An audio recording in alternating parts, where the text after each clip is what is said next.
You're listening to the Lawyers with Purpose Practice Success Podcast, hosted by Lisa Rozier, featuring attorney Dave Zampano, along with frequent guests. Whether you're a seasoned estate planning attorney, an attorney looking to add estate planning and elder law to your existing list of practice areas, or you're just starting out, this podcast will give you a solid plan for success. Listen now as Dave and his guests share their personal journeys to practice success and the insights they learned along the way.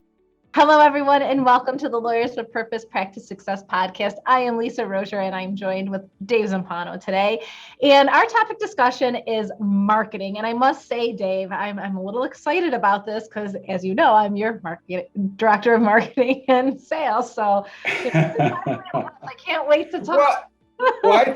Well, here's what I would say, Lisa. So, it's an interesting podcast because while you introduce me week after week, for those who don't know, you are my director of marketing in several of my companies.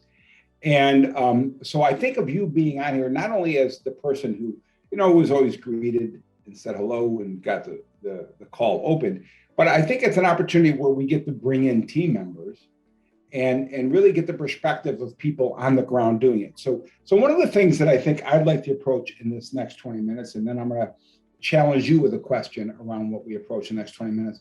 I'm going to enter this conversation in the next 20 minutes from a visionary perspective, right?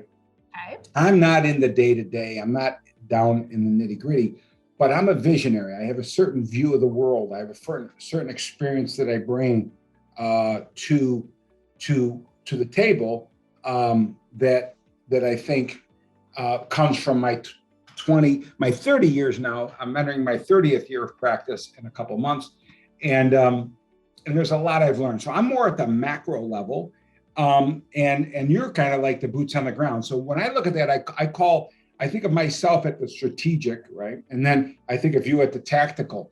And, so generals could plan out the war, but the battles are on the ground, right? So that's the way I'm approaching the next now 18 minutes. But as we begin this conversation, what do you think, being someone that downs boots on the ground, what do you think would be most important for us to cover in our conversation that would make the listener say at the end of this call, wow, that was a good use of my 20 minutes? Breaking it down to the basics, the fundamentals, the key elements that you need for an infrastructure for lead generation and brand positioning. That's what I would like to really dig deep in the next 17 minutes. What I love about that is it makes me shudder because I'm like, I want to talk about strategy and like how do you get a brand across and what's your message in the marketplace and how are you making sure? So I think the combination might be worthwhile. So as we think about it, let's say we have an attorney listening today, right? And if they're like most lawyers of small and solo practices, if I had a guess, the number one challenge is cash flow. Where do I spend my dollars? And I'm going to be blunt, all right? I remember in the old days when I was running my law firm in the nitty-gritty, and all these marketing firms and all these companies came to me with the magic bullet. If I just wrote a check, I just wrote the check for X. And let me tell you, I was the first estate planning attorney in my region that bought the back cover of the phone book. So I'm dating myself a little bit. But again, we knew the personal injury lawyers were there, but I was the first estate planning guy. So I knew how to write checks. The question was, though, can you tie? How can you give confidence? What can you teach a lawyer that they can actually tie results to the checks they write? What would you advise them in working with whoever's doing their marketing for what I call the accountability or the KPIs around the marketing they do? Absolutely. And I think there's a couple things that we need to talk about here. First is understanding that not every single dollar that you cut to help brand and market position your company is absolutely going to be able to calculate back to a lead, a person.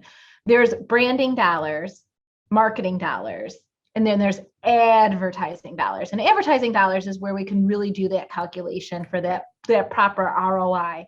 When we're looking into mass media. But I want to go all the way back to the fact that you said, we might have some listeners on here right now, solo practitioners, trying to figure it all out. And so this is where I always like to start my conversation with all the different law firms that I've had the pleasure of working with. And number one, not everyone is the same. Everyone is in a different part of the country. They have a different, slightly different business model, different competitors in the area, different type of market that you're serving. So understand that what your buddy might be doing might not be what's exactly going to work for you. However, one thing that everyone should have is a plan in place. And so many times I have sat down and spoke with lawyers or their marketing directors or their client service coordinator or their relationship manager person, and there's no plan in place. It's let's see this deal came across my desk. Let's see if it's going to work. And they're sometimes more reactive than proactive. So I really like to take a look at it and say, all right, let's take the next 12 months. Let's figure out where you currently are, where you want to be in 6 months and a year, and where do you want to be in your future. And the first step that I usually take once we do that is you have to ask yourself, how do you show up in the marketplace? Is your brand consistent? Do people, when they hear your name, your law firm name or your personal name, can they tie back to the law firm and know exactly what area of law that you're serving? So that's number one. Number two is your website. Your website is your infrastructure. It is your 24/7 salesperson. And so many times people have just thrown up websites. I need to get a website out there. I know it has to be there, but it's not. My favorite is the lawyers that do their own. Well, yes, we have a lot that they'll do, and that's okay. You know, it was what they needed to do to get up and running. But before you go and you make that nice investment into advertising dollars, like Dave, if back in 20 years ago or 30, 25 years ago, when you did that page in the phone book, I would have said, okay, Dave, websites were just starting out. We're making all of this investment. What's our call to action? What do we expect to get out of this ad? Yeah, it's Dave Zampano, the Estate Planning Law Center. Come see me. But what's our messaging?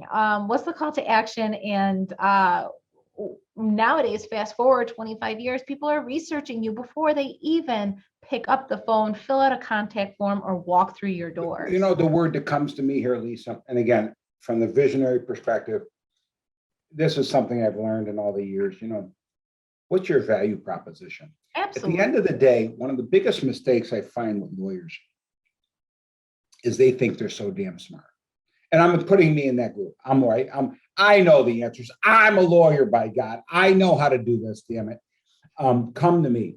And I'm being over dramatic, but so many lawyers that I've worked with really, again, one of the challenges we have as lawyers, and I think this has been my strong suit for years, because I'm really not a lawyer. Down underneath, I'm an entrepreneur. I grew up in an entrepreneurial business. I never knew I was an entrepreneur. My content, what I'm entrepreneurial with, is law. So I built a law firm. I built a national legal organization. Everything I've done, everything in my world that I develop in my companies all relate to my knowledge as a lawyer. And so when you think about that, that can make me think I'm pretty darn smart. But I'm going to tell you something. My smartness is not the reason for my success. My intelligence is part of the reason. I was interviewed recently for a magazine article, and there was a great question they asked me. And they said, you know, this is a podcast about teaching lawyers the 5 best things that, you know, made you succeed. And they were asking me over my 30 years. And I said, you know, the number one thing that made me succeed was my ability to listen. Let me take a second here. This is really important, because this all comes back to one simple question. What's your value proposition in the marketplace? I would listen to clients and say, what do you want? And my clients would say to me, I want to protect my assets in case I go in the nursing home. I want to protect my assets in case I get sued. I want to protect my assets in case I get divorced or my kids get divorced, or all these other things. But they didn't want to give up control of their assets. So I said, well, that's easy. I'll just give them an irrevocable trust that they can be the trustee. Well, every lawyer I talked to at the time said, no, you can't do that. It violates all these rules. And when I asked, well, what rules did it violate? What I learned was it violated the estate tax rules. And by doing that, it would include the assets in my taxable estate. Well, okay, obstacle number one. So I bull through that and I say, well, I don't care. these clients don't have a taxable estate. Now, this was back in the day when the exemption was 600 grand. And they had 300 grand, 400 grand, and they wanted to protect it. They didn't care about estate taxes. Yeah. And so I would say, I'd go back to the gurus and say, they don't care about estate taxes. And the gurus say, well, you can't do it because of this, this, and this. And again, I would go back and say, that's got to do with estate taxes. They don't care about estate taxes. Then finally, the guru says, you just can't do it. Well, you know the rest of the story. I'm the founder of the iPug Protection Trust. It's a whole genre of trust. What's my value proposition? The first thing I did was I listened. I listened to what the people wanted. The people wanted a trust that protected their assets, but they didn't have to give up control. Then I went to figure out, how can I deliver that? Once I know my value proposition, not based on what I think, but based on what the consumer is telling me what they want, what does that do for you as a marketer? That gives me all the traction in the world to create your unique differentiator within the marketplace.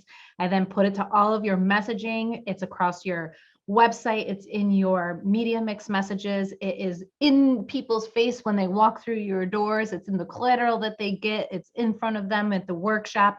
It is the foundation of who you are and what sets you apart from your competition, that shows that you're unique. And it's a perfect tool to give to a marketing person versus, well, we focus on estate planning and elder law, and I'm the best in the business. Yeah, and I think that's, again, I love this combination, talking with you about this, Lisa, because, and again, what most people don't know, you and I have been working together for 9 years, maybe going on 10. 10. And you still hide those gray hairs well. I don't know how you do it, but here's the thing, as we think back right over all these years, in my experience at the macro level, it comes down, the most important thing for each lawyer is to get really clear on what their value proposition. And your value proposition is not that you do trust. That's not what people are buying. They're buying a relationship, and they're buying a solution to a problem. And the problem is, yes, I want to avoid probate. So that's the solution they've sold forever. Now, the more modern solution is, I want to protect my assets from long-term care costs. Okay, that's another solution. Our theme at the Estate Planning Law Center is all about family. So, how do you protect your family? So those are different things. All right, so now that you've got an attorney, they're clear on their distinction. One thing you said, and I love this, I want you to just talk a few minutes about this. You said, well, it depends. And this is so simple, but I think most people didn't hear you say this. Dave, am I spending your dollars on branding, on marketing, or on advertising? Well, what the hell are you talking about? They're all the same, aren't they? No way, Jose. Yeah, exactly. So why don't you take a minute and talk about those three distinctions and what role they play in an annual marketing program? Absolutely. So typically in our industry, we're anywhere from 8 to 10% of your annual gross sales is what's going to make up your advertising budget. Now, the word I just said was advertising. Those are the dollars that you're spending for lead generation. So you have to take a step back. And what I always recommend, this is, it doesn't matter the time of year. Grab a bunch of people from your law firm, grab all the collateral and everything that you have and spread it out across the table and do an assessment. Is this how we want to show up in the marketplace? Is this who we are? That's your branding. That's the start of your first impression when you walk through that door. Your art card, a simple art card that outlines your logo, the font type, the color, etc. Brand consistency. It is when you're out in the community or you're on the golf course or you're doing a major sponsorship that your logo shows up and people know exactly the value prop that's behind that name. You're spending some dollars there for that community involvement, for that branding, to create what you like to say, Dave, is TOMA, top of mind awareness. Not always can we calculate a lead right back to that specific dollar that we spent. We made this investment to, get our brand aligned, our logo aligned. We have to make that investment for the better of the company. I don't know if I could sit there and calculate a dollar amount that says we spent X amount of dollars on this logo, and because it went up on our website, it's calculated back to this. One of the terms I always heard was you should expect to pay anywhere between $125 and $150 per lead, quote, and I put that in quotes, and I put that in really soft quotes because a lead doesn't necessarily mean it's the right lead, right? So correct. How do you help people with this? What lawyers want is they want to write a check to a marketing firm and they want leads and they want those leads to hire them, right? It's so simple, damn it. Just help me do that. Well, I think the first time, if you come back 10 years ago when we were talking, that's what was going on. And I said, well, what's your infrastructure like? So that's going to be my response to the when they want that magic bullet, they want those instant leads. Absolutely, we can create a plan to implement to generate those leads. But as soon as that phone rings, it's up to you and your infrastructure to take that person and give them top-notch quality experience to generate a deal, the sale. So the leads, let's talk about leads. There's a plenty of different things that are out there right now, and the industry has completely evolved, especially since COVID. Everybody was used to doing in-person stuff. We were doing print ads because that served the clientele that we were, trying to market at that time. And COVID hit, and oh gosh, I can't bring people into my office. I have technology. What do I do? And it fast forward to people accepting the internet a heck of a lot more. But with that came some caveats, because the internet is a great place. There's data all over the place. You can spend to get certain things. However, the quality of a lead off of a digital ad is not the quality of a lead of someone coming to your website and raising their hand. And so there's a lot of things that you have to consider in terms of building your marketing and advertising plan and where those appropriate dollars are being spent. I think if I think back, Lisa, I think, I'm always anal and I always try and systematize everything. I think what we always did, we distinguished a contact from an initial contact from a lead, because there's, when you get into the social media, all those things, someone, reacting to that is not a lead. No, it's just somebody making a statement or a comment. And we call that a contact, because, how would you explain, how the model has changed to go from marketing? And again, I'm going to use the word branding, marketing, advertising, because I think you would probably categorize social media as maybe branding, maybe advertising. I don't know. Maybe it's all three. Yeah. What would you say? Yeah. It's a little, so this is where the gray area comes in, because on social media platform in particular, you can use that as a stance to brand and market yourself for free, right? So think of your blog post that you're putting on your website. You can then filter it over to your social media. You're not paying for it. You're just showing your voice. This is who you are. This is who your firm is. You're showcasing your team members, your community involvement. You're giving some free digital downloadable tools to generate some digital leads that you can nurture. So that's one component of the social media platform. It's your chance to get to showcase people on who you really are, your personality. And then on the flip side, you can pay for ads. You can pay to be as intrusive as you'd like, to find the audience that you're looking for, to promote that you want to have like a virtual workshop, for instance. People are going to be click happy though. And that's what we have found is once we made that shift over to virtual workshops in particular, registration super high, because it was really click to say, yeah, I want to come to this because it's virtual. I can do it from the comfort of my own couch, right? So I got 50 people registered, 50% show up. There's 25. Of the 25 that show up, maybe half of them will move on to next steps. So it's just, the digital world is so unique, and social media in particular can be used in so many different facets. But I always say this to everyone that I speak with, is that it's part of the plan. It's not all of the plan. Lisa, here's the challenge I have. We're kind of out of time and we're just getting into this. I think we have to do a part two. I think we have to do a part two where what I'd like to do is I really want to really dig down, because I really like the dichotomy of you and I going back and forth between the visionary role and the tactical role, right? Because I think you and I know that that's how we built the program at Lawyers of Purpose, right? The annual marketing program is not about building websites. It's not about building an ad. It's not about doing a brand. It's about creating a 12-month strategy, yes, and a 12-month budget. Yes.